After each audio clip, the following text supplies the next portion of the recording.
Why is it necessary to stress out our dogs? Now, I'm talking about controlled and manufactured stress. This is essentially what we're doing when we introduce things like prong collars and e-collars and corrections and teaching our dog discipline in the training process. We are introducing stress into their life. Now, I've had clients and people on the internet say, my dog's scared already. He's already stressed out. Why on earth would I want to introduce more stress in my dog's life on purpose? Well, let's take a look at that from a human perspective. We are completely unable to grow and progress through life without stressing ourselves out. In the gym, for example, when you go in there and you exercise, what your body's doing is breaking down your muscle tissue. You're stressing your body out. You're stressing out your central nervous system, and your body is forced to adapt and grow because of that. You develop more muscle mass, or you develop more cardiovascular capabilities. If you're in some difficult school process and you're studying night after night, taking these tests, reading these books,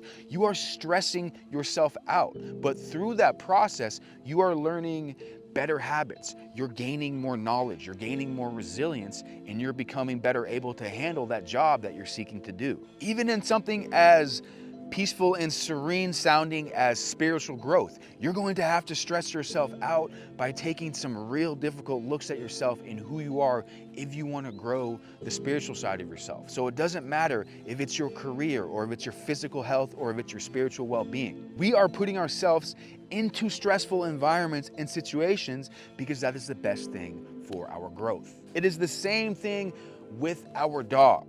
If we go out into the world and our dog struggles with reactivity towards anything, towards cats, dogs, cars, noises, we need to prepare them for those situations beforehand. If you, as the owner, as their leader, as their parent, never take the time to introduce stress and teach them how to cope with it and teach them how to deal with it, why would they ever have the skills or the ability to be able to handle it once you're out in the world around all of these distractions and all of these triggers? By keeping your dog from ever experiencing stress and teaching them how to handle it, you are doing them a massive disservice.